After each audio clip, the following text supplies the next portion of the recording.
为什么桀骜不驯的大龙要认同阿宝？电影《功夫熊猫4》当中，魅影妖后为了吸收各路高手的武功，于是把那些曾经被阿宝打败的反派都从灵界拽了出来，其中就包括压迫感十足的大龙。大龙一开始还嘲讽阿宝，认为乌龟是瞎了眼才让阿宝成为神龙大侠的。Oogway made a mistake choosing you as the Dragon Warrior. I just didn't realize how big a mistake it was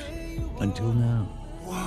然而，当阿宝打败魅影妖后之后，桀骜不驯的大龙的态度居然来了一个180度的转变，带头向阿宝行了一个抱拳礼。也就是说，大龙终于认同了阿宝这个神龙大侠的身份了。因为浣熊师傅从小就看好和疼爱大龙，把他当成下一代神龙大侠来培养，这导致大龙对神龙大侠这个身份非常执着。由于大龙本身天赋过人，再加上平时努力修炼的成果，这使得大龙的战斗力极强，远在盖世武侠之上。然而，乌龟却以大龙天性不行的原因，拒绝向他授予绝世秘籍神龙天书。暴怒的大龙因此开始展现出残暴的一面，并逐渐走向邪恶。即便最后被阿宝打败，大龙依旧对神龙大侠这个称号耿耿于怀，依旧觉得他才是成为神龙大侠的最佳人选。大龙在第4部中之所以愿意认同阿宝，最关键的原因是阿宝做了他无法办到的事情。阿宝前期几乎是被魅影妖后打得找不到北，而在最后时刻却只用一招就秒了魅影妖后。大龙并不傻，他这才明白阿宝原来一直在放水，目的是为了培养下一代神龙大侠，暗中在激发狐狸小珍的潜能。阿宝在打败反派的同时还能培养新人，这样的能力已经快赶上乌龟了，